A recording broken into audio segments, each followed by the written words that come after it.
Ningwara bypass.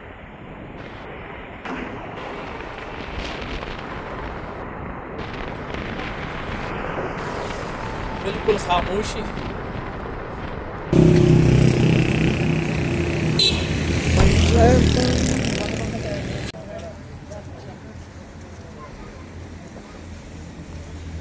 अस्सलाम वालेकुम नाज़रीन, मैं शिरीन ज़ादा हूँ।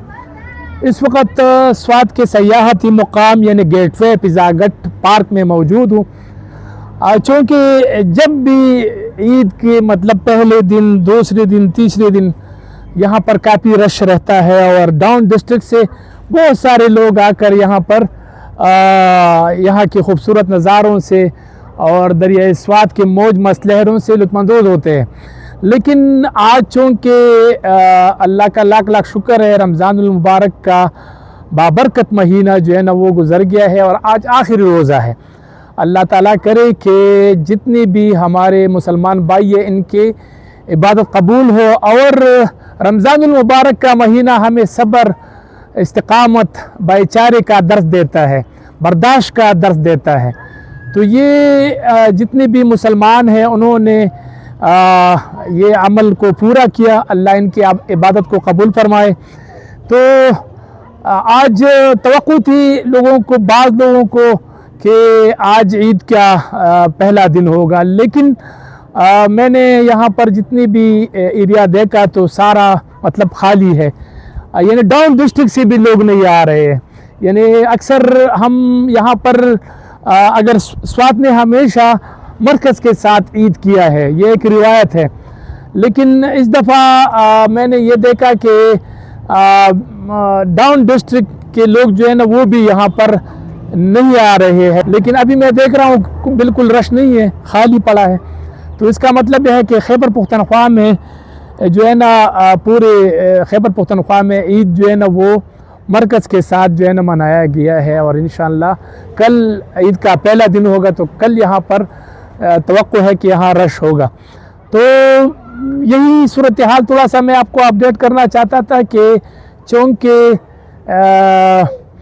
कल ईद का पहला दिन है तो मौसम के हवाले से आपको अपडेट कर दूं कि कल मौसम अबरालूद रहेगा। 20% बालाई इलाकों में यानी कालाम और मलमजबा में 20% बर्फ़बारी के चांसेस है और बाकी जो मौसम है वो साफ़ रहेगा। बाकी ईद की दूसरे दिन फिर कालाम में तकरीबन कोई 40% 50% तक बर्फ़बारी का इम्कान है। फिर मलमजबा में तकरीबन 30-35 है। तो ईद की जो ये जो 3-4 दिनें हैं इसमें 20, 30, 50, 60% बर्फ़बारी और शहरी इलाकों में बारिश का इम्कान ज़ाहिर किया जा रहा है। अगर आप लोगों ने आना है तो बिल्कुल आप आ सकते हैं। बर्फ़बारी से आप लुत्फ़अंदोज़ भी हो सकते हैं। आपको मलमजबा में और कालाम में बर्फ़बारी मिलने की उम्मीद है। तो ये सूरत हाल है। बाकी हालात जो है ना वो इतने बेहतर नहीं है। इर्द गिर्द हमारे आसपास इलाक़ों में बैनुल-अक़वामी सतह पर कशीदगी है। अमेरिका, ईरान, इसराइल जंग ने सब कुछ मुतासिर किया है। मैंने इस पर पहले भी बात की है कि ये नहीं है कि मतलब इस जंग के असरात यहाँ पर ना हो। इस जंग के बाकायदा असरात है और महंगाई बहुत ज़्यादा है। फ्यूल जो है ना पहले से ही 55 रुपये महंगा कर दिया गया है और अब पता नहीं क्या सूरत हाल है और जंग ख़त्म होने का नाम ही नहीं ले रहे। यानी इसराइल मुसलसल ईरान के जो पेट्रोल के वो ज़खायर है या जो डिपो है, गोदाम है या जो इनकी पैदावारी सलाहियतें हैं उनको ख़त्म करने की कोशिश कर रहे हैं। और इसी तरह ईरान जो है ना खलीजी ममालिक के जो फ्यूल के जो गोदामें हैं या जो इनके ज़खायर है उसको टारगेट कर रहे हैं।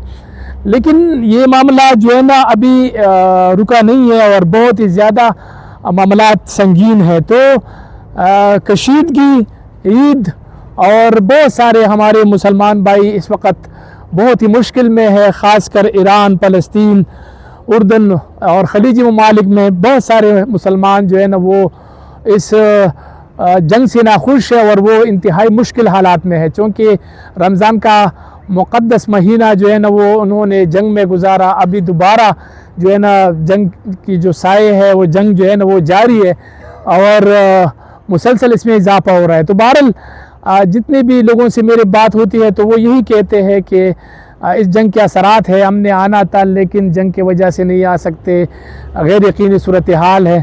تو اللہ کرے کہ یہ جنگ بھی ختم ہو اور امن دنیا میں قائم ہو اور پھر سے جو ہے نا حالات معمول کے مطابق ہو. تو مجھے دے اجازت، اگلی دفعہ کسی اور ولاگ میں ملاقات ہوگی. اللہ حافظ. پاکستان زندہ باد.